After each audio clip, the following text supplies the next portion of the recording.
"I'm too strong for a man like you," she said, swirling the wine in her glass like she was reading something in it, something I'd never understand. She didn't look at me when she said it. That was the part that stayed.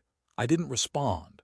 Not out of shock, but because I knew she was watching for it, a flinch, a spark, a defense. I gave her nothing. She drank. I memorized the line. 2 hours later, she was asleep beside me. The room was quiet except for the steady rhythm of her breathing and the low hum of the ceiling fan. My eyes stayed open. Not angry, not heartbroken, just alert, focused. She said it so cleanly, like it had been practiced or rehearsed in her head long before the words landed in the air between us. She had her moments, those flickers of superiority, the quiet rewrites of who she used to be before we built this life. But this wasn't a flicker. This was a declaration. The next morning she was casual, made her smoothie, packed her gym bag, kissed me on the cheek like she hadn't tried to disqualify me from her future the night before. Her voice was light as she reminded me she'd be out late. Group class, then drinks with the girls. I nodded. Let her leave. The screen door clicked shut behind her and I stood in the kitchen with the echo still ringing. That line repeated in my head, not because I believed it, but because it was strategic. People don't say things like that unless they're shifting ground beneath you, seeing if you'll notice the tilt. I poured her leftover smoothie down the sink. It tasted like chalk and blueberries and the kind of discipline that wasn't about health anymore. I didn't ask questions. I didn't bring it up. I acted like I didn't hear it, because now I needed her to keep talking. That night she came home just past 10, smelling like citrus and a cologne I didn't recognize. Her hair was perfect. Her smile distracted. I asked how drinks were and she said fine. Her voice didn't hitch. She didn't overshare or underplay. She was measured. She climbed into bed without a shower. That told me more than anything. Her phone lit up twice after midnight. Once at 12:11. Once at 12:26. Both times she didn't move to check it. I didn't either. Not yet. But I stared at the way her hand curved inward beneath the pillow, loose, relaxed. Like someone who believed they'd gotten away with something, and maybe she had. But if she was going to call me weak, I'd let her believe it. I'd wear the role like skin, because you don't interrupt a performance before the final act. You wait in the wings, you keep the lights low, you watch. She had the lead role for now, and I was about to become her closing scene. 3 days later, I noticed her gym shoes were always clean. She started going 5 times a week, sometimes 6, claiming she was training for something new, some high-intensity endurance class she couldn't explain but always sounded exhausted from. But her shoes said otherwise. No dirt on the soles, no wear on the heel. The laces tied with showroom symmetry. That kind of detail sticks out when you're looking for friction and keep finding polish. I didn't say a word. She was gone longer now. 2-hour workouts followed by long decompressions at a smoothie bar I'd never heard of. I played dumb when she told me about it, even as I searched the place online. It didn't exist. Not under that name, not in that zip code. "You should come with me sometime," she said one night, pulling off her earrings while facing the mirror. "Not to the class, just to see what it's like." Her voice was sweet, but something in it landed crooked. She didn't want me there. That offer was meant to expire the second it hit the air. I shrugged. Maybe. She smiled into the mirror like that answer was safe enough. The next morning her gym bag was still by the door when I came back from a run. She hadn't taken it. Instead, she left in jeans, not leggings, full makeup, hair done tighter than usual. When I asked, she told me she had a work meeting before class, said she didn't want to show up looking like a sweaty mess. That was her phrase, sweaty mess. I remembered it because it didn't match her usual tone. She used to say things like earn the sweat or work through it. Now it was avoidance. She wasn't going to the gym, not first anyway. Later that afternoon, I checked the debit card statement we shared. One transaction at a wine bar 30 minutes from the gym. Time stamped at 9:38 a.m. Brunch hour, not bar hour. It didn't match her timeline or her story. I kept the tab open, made a note of the address. Took a screenshot, then deleted the browsing history. That night I mentioned the bar casually, said I'd heard it was a great spot. She didn't miss a beat. "It is," she said, not realizing what she'd revealed. "I've only been once though, with the girls months ago." She looked me straight in the eye. I nodded. Yeah, sounds nice. I waited for the follow-up, but she gave none. No added detail, no deflection. Just silence and then a pivot to dinner plans. She'd rehearsed this. The next day I checked her browser history. She'd cleared it entirely. That was new. Before it was messy, half-read news articles, online shopping tabs, Pinterest recipes she never cooked. Now it was clean, too clean, something was changing. She wasn't hiding instinctively, she was hiding deliberately. She'd forgotten I knew her baseline. When someone re-engineers their routine, you don't look at the new version, they want you to see that. You look for the parts they abandoned without ceremony. The shoes. The bag, the browser, the missing mess, that's where the truth starts leaking. And I'd stopped pretending I wasn't listening. I didn't change anything, that was the key. Same morning routine. Same mild jokes over coffee. Same nonchalance when she told me she'd be home late. If she was testing the waters, I kept the surface calm. She couldn't know the depth I'd already started measuring. By the second week, her phone habits shifted. It never left her side. She used to leave it face up on the counter while she cooked, or on the table during dinner. Now it stayed in her hand, screen down with notifications muted. She tapped the screen with her thumb when she thought I wasn't looking, quick glances, then back to whatever task she pretended to focus on. She didn't know I already had access. I'd helped her set up her iCloud years ago, linked to mine so we could sync calendars. She'd forgotten, or assumed I'd stopped caring. Either way, it gave me a silent window. I didn't go in too often, didn't want to trigger a notification or leave a trace. But what I saw, I saved. A name showed up twice in 1 week. Tanner. That wasn't someone from work. Not someone I'd heard mentioned casually in the background noise of our life. Tanner sent short messages. No emojis, no questions, just statements sent late. One at 11:14 p.m., "You looked amazing today." Another at 6:42 a.m., "Keep your head clear." They weren't flirty.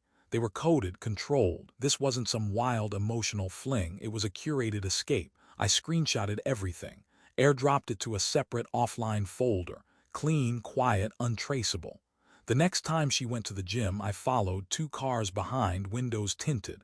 She didn't go to the gym. She drove to a small brick office complex near the edge of the business district. Parked. Waited in the car for almost 10 minutes. Then a man, older, fit, buzzed hair, got into the passenger seat. They didn't kiss. They didn't touch, just sat there, talked. She laughed once, covering her mouth the way she does when she doesn't want to look too eager. 20 minutes later, he got out, walked to his own car, parked on the other side of the lot. She drove off like it never happened. Back at home, she told me class had been brutal. "My legs are shot," she said, dropping her gym bag by the stairs. I glanced at the shoes again, still clean. "You're working hard lately," I said, drying a plate. She smiled, trying to keep up. She kissed my cheek and walked past. I didn't move. That night I downloaded a GPS tracking app to her car. I used the spare key while she was in the shower, installed it, and took the key back upstairs before the water stopped running. I slept next to her like nothing had changed, because nothing had, not yet. She was playing a role, but so was I now. There's power in quiet. People forget that. They think silence is surrender. They think patience means weakness, but patience is a blade, and every time she misled, I honed my focus. 3 nights later, she reached for my hand at dinner. It was something she hadn't done in weeks. We were eating her version of healthy quinoa salmon, overcooked asparagus. She smiled across the table like everything was ordinary. I felt her fingers slide over mine, warm, confident. I let her hold them. I didn't pull away. "You've been so supportive lately," she said, swirling her fork in the grains. "I know I've been a little distant, work stress, training, hormones, all of it." She met my eyes. That was her test. Would I challenge the script? I nodded once, measured. "Everyone goes through it." She exhaled like I'd passed something. Then she leaned across the table and kissed me. Soft, slow, familiar. I kissed her back, but in my head I was rewinding the GPS data from the day before. She hadn't gone near the gym. She'd driven to a small duplex near the reservoir, parked there for 3 hours, left, no stops, no gym. She was building a dual reality, and she wanted me to be complicit in both. Later in bed, she curled into my chest like she used to. Her breathing slowed. I stared at the ceiling while she drifted off, trying to recall the last time this closeness felt real. She whispered, You've always made me feel safe. It should have been comforting. Instead, it sounded like a thank you note written before a goodbye. The next morning, she packed an overnight bag, called it a girls' retreat. Spa, wine, yoga. I helped her zip it up, handed it to her at the door like a husband too blind to ask questions. She kissed me long and firm. I love you, she said, like she needed to believe it herself. I know, I replied. I watched her drive off. Then I opened my laptop. 2 clicks into the tracking app and the pin was already moving. She wasn't heading east to the winery.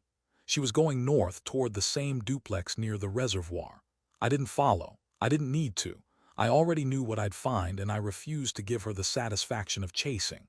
Instead, I spent the day combing through our shared storage drive, old photos, PDFs, joint tax returns. I backed up everything I might need. I scanned every financial account, noting which ones she stopped using.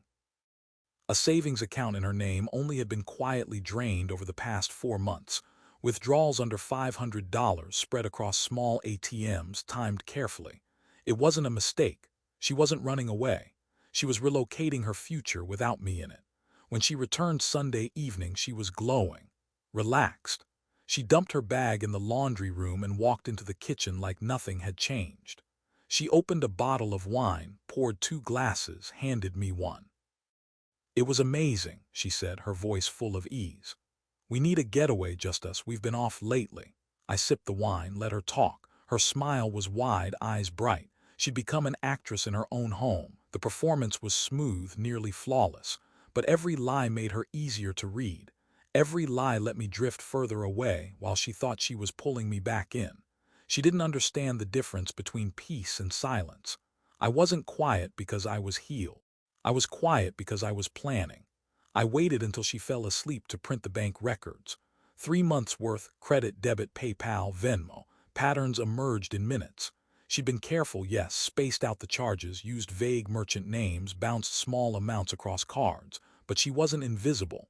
A recurring charge caught my eye, $75 weekly to Coastline Wellness. It wasn't a gym, not even a business in the state registry. But the address led me to a name I recognized. Tanner, not the trainer she claimed to know. A licensed massage therapist who'd lost his certification last year, fined for improper conduct. 2 quiet settlements, sealed records. I found it buried in a local legal archive, public record if you knew where to dig. He operated now out of a rented duplex, same one I'd traced through GPS. It wasn't a fling. It was an arrangement. She was paying to stay in control of her story. Emotional outsourcing with just enough physical distance to pretend it wasn't transactional. But the charges didn't lie. Neither did the calendar invites she tried to delete. I recovered one through the cloud, labeled CW Session, set to repeat every Friday at 10:00 a.m. CW, Coastline Wellness, or maybe something else entirely. I scrolled through her text logs. No explicit messages. But I saw the gaps, long stretches of time with her phone active, no calls or messages logged. Private apps, maybe, or conversations in person planned ahead. She debuilt a compartment for this. A sealed-off room in her life with no windows, that was fine. I knew how to tear out walls. I stopped at the grocery store on the way home from work. Picked up her favorite wine, the expensive kind she usually reserved for guests or holidays. I cooked dinner, her recipe. Set the table with candles. Played the playlist we made back when everything still felt honest. She walked in, eyebrows raised. "What's this?" I smiled. "Just thought we could reconnect."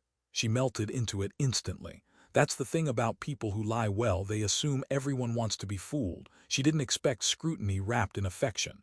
She didn't realize I was watching her face more than listening to her words. Halfway through dinner, I asked about Tanner. She paused, just a second, then smiled. "Oh, he's a therapist I saw a few times. Not that kind of therapist, just someone to talk to." "Why didn't you mention it?" I asked, carefully setting my glass down. Her fingers tightened slightly around her fork. "Because you get weird about things, you ask a million questions and I just needed space." There it was, the pivot. My curiosity was the threat. Her secrecy was self-care. I nodded slowly. "Makes sense." She relaxed. Thought she'd won the round. That night she initiated. Kissed me first. Pulled me close. But her touch was off, calculated. The kind of affection you give when you're trying to replace guilt with performance. I let her. Because if she wanted to keep acting, I'd let her fill the role. I wasn't there to fix us anymore. I was gathering the final pieces. Every session she booked, every dollar she moved, every rewritten narrative, I was tracking it all, quietly, precisely, without emotion. Truth doesn't need volume, it just needs clarity, and hers was becoming crystal. The secondary phone was hidden in the glove compartment. I found it on a Wednesday. She'd taken an Uber to yoga, claiming her car battery was acting up. I offered to take a look, told her I'd test the voltage and replace it if needed. She handed me the keys with a smile that barely covered her reluctance. Inside the glove box, beneath expired insurance cards and a pack of gum, was a cheap prepaid phone wrapped in a folded microfiber cloth. No fingerprint scanner, no lock screen. The kind of thing someone uses when they want the rest of their life to remain unconnected. I powered it on, careful not to trigger any notifications or touch anything that might sync. The messages were limited, like she cleared them regularly. Still, what remained was enough. There was no Tanner in the contacts, but there was a dozens of messages. Short, functional, time-stamped late. None overtly romantic, none profane, but they were intimate in structure. References to places I hadn't heard about, schedules I hadn't seen. A new phrase repeated 3 times across 2 weeks. No overlap, not a love affair, a coordination. I screenshotted what I could, transferred the files to my encrypted drive, then wiped the phone screen of smudge patterns and slid it exactly where I'd found it. Battery still warm, but she'd never notice.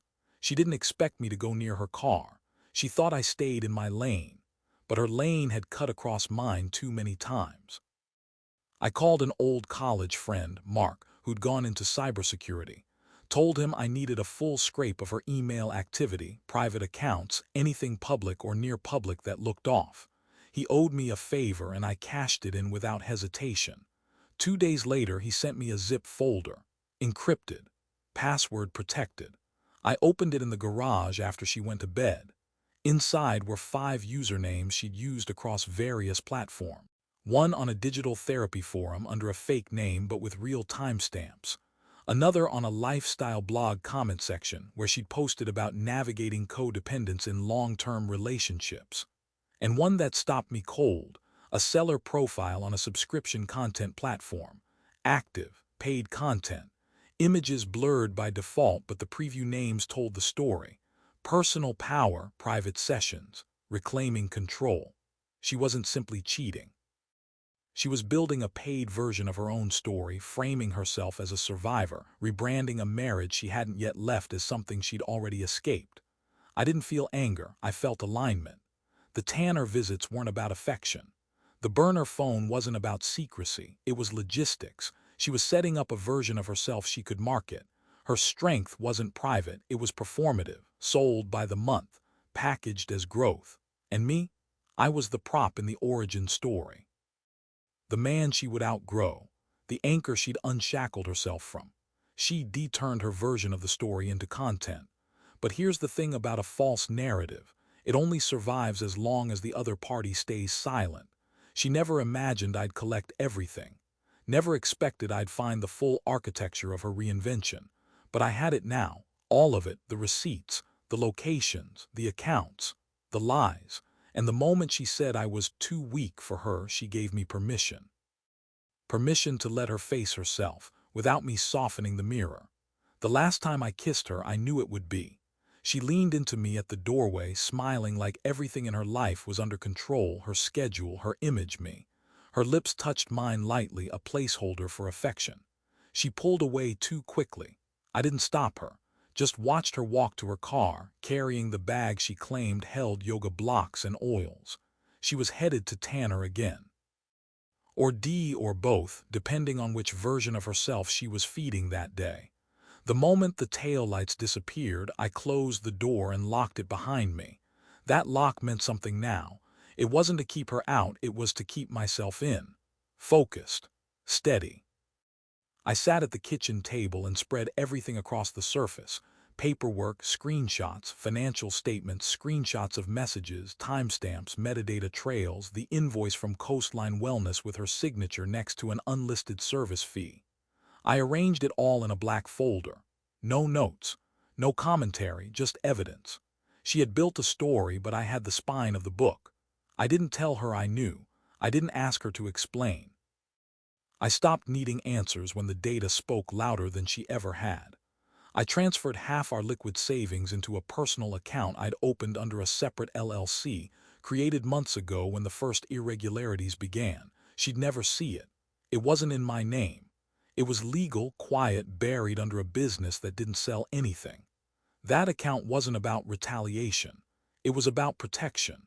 My attorney, a referral from Mark, ran quiet. Former corporate litigator turned private consultant. When I handed him the folder, he flipped through it without comment. Halfway through, he looked up. "You want public action or private containment?" "Private," I said. "For now," he nodded. "You're 6 steps ahead, don't slow down." That night she returned later than usual. Her mascara was fresh, which meant it had been reapplied. She carried the scent of mint gum and a man's deodorant, the kind I'd never used. I was sitting on the couch, laptop open, pretending to read the news. She kicked off her shoes and asked if I wanted to watch something. Her voice was light, the way you speak to someone you're already leaving in your head. I said no, just closed the lid and smiled. "Long day," she nodded. "Traffic was brutal." Another performance, another shrug, another lie she didn't expect me to check. I watched her walk to the kitchen. The sway in her step used to draw me in. Now it was choreography, an attempt at appeal. I felt nothing, not hate, not disgust, just clarity. She didn't know she'd already lost me. When she went to bed, I stayed downstairs.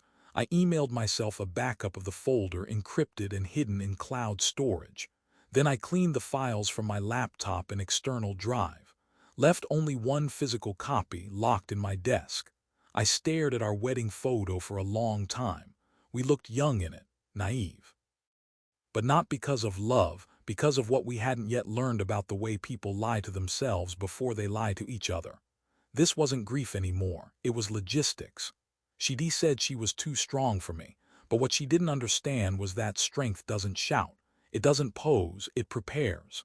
And I was done preparing. The next time we talked about us, it would be the last time. I chose a Tuesday, not because it was significant, but because it was. I wanted it to hit without warning, just another day she assumed I was too quiet to disrupt. She came home at 6:17 p.m., hair done, heels louder than usual, bag over her shoulder like a prop she barely needed to hold. I was already seated at the dining table, folder centered, one glass of wine poured.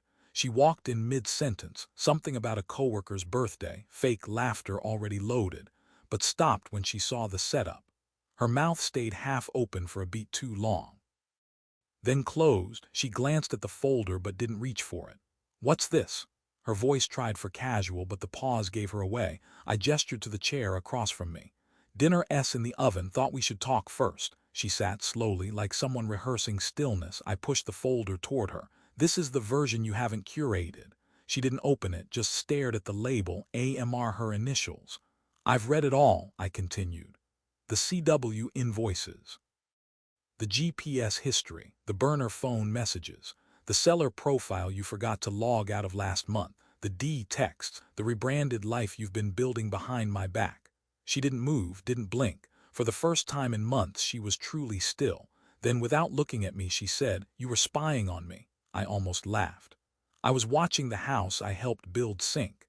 You were the one throwing water overboard like it wasn't your fault the hull was cracked." She opened the folder, flipped through slowly. When she got to the screenshots of her private content listings, she stopped pretending. Her shoulders dropped, the gloss fell off her face. She looked up. "You don't understand what it's been like." I held up a hand, not loud, not dramatic, just final. "Don't waste the last minutes of our marriage performing clarity. You've known who I am, you just thought I'd never move." Her throat worked around a word she couldn't say. Maybe an apology, maybe an excuse, I don't know. I didn't ask. "I'm not taking this public," I said. "Not unless you force me to. You'll sign what's in that second folder, quiet separation, no character attacks, equitable division. I'm not here to dismantle. I'm just done protecting your illusion." Tears came then, controlled at first. She blinked fast, wiped her cheek with the back of her hand like she could erase the failure along with the moisture. "I didn't mean for it to go this far," she whispered. I nodded. "But it did." Silence stretched between us. She didn't argue, didn't scream, just kept flipping pages, eyes glassy, fingers trembling. She tried once more, a weak reach across the table. "We can fix this." I stood. "You already fixed it. You built something new. I'm just removing myself from the blueprint." I walked past her into the kitchen, pulled the dinner from the oven, plated mine, left hers in the warm tray. She didn't follow. The folder stayed open on the table. Her life laid bare in her own handwriting. There was no yelling, no slammed doors, no final kiss, just a silence too heavy to share. The next morning she was gone before I woke up. No note, no coffee made, the side of the bed still warm. I didn't expect theatrics. She knew better. Her strength, the one she was so proud of, was the polished kind. Controlled exits, clean optics, no public unraveling. But absence speaks loud when it used to carry weight. The folder was gone. The signed papers were left on the table beneath her half-drunk wine glass, stained at the rim with the shade she wore when she wanted to be seen. She hadn't touched her dinner. By noon, her keys were on the kitchen counter. By evening, the joint accounts had been accessed, only the allowed amounts per our agreement. No mess. No pleas, just signatures and silence. I called my attorney and forwarded the signed documents. He scheduled the filing for the following morning, quiet, uncontested, pre-negotiated. It was surgical. I received 3 messages from mutual friends within 48 hours, not questions, probes, little check-ins phrased as casual outreach. "Hey man, haven't seen you two out in a while, everything good? Saw your wife at a wine bar with some friends, she looked amazing by the way. Hope all's well, you've been quiet." I responded to none. I didn't need to manage the narrative. I just needed to end the role I'd been cast in. She changed her relationship status before I did. No post, no explanation, just a switch. A day later, one of the burner usernames I'd tracked updated its bio. "Strength means knowing when to leave." I took a screenshot and closed the tab. My attorney sent me the finalized separation documents 2 weeks later. Clean break, legal protections in place, financial division locked. We desold the second car and split the equity. The house would go on the market in 30 days. Until then, I'd stay in the guest room. She never asked for anything more, not a conversation, not a night of regret. She slipped beneath the surface of her new life like she'd never belonged to the one we'd built. One night I opened the private drive again. The photos, the logs, the payment records. I deleted every single file, not because I forgave her, but because I didn't need the dissection anymore. She had misled, curated, repackaged her reality for an audience, but truth didn't need validation. I had nothing to post. Nothing to defend, just a future to step into with no more apologies for being silent while watching a storm pass through. She wasn't the storm, she was the forecast I stopped ignoring, and now she was out of the house, out of the finances, out of the frame, no screaming, no smear campaigns, just accountability, and the sound of her strength unraveling in a room where no one was clapping anymore. I changed the locks 2 days after she left, not because I thought she'd come back. She wouldn't, not now. But because the symbolism mattered. For months she'd walked in and out of this house like ownership was implied, like my silence was permission. The new keys were quiet boundaries. They didn't make noise when they turned.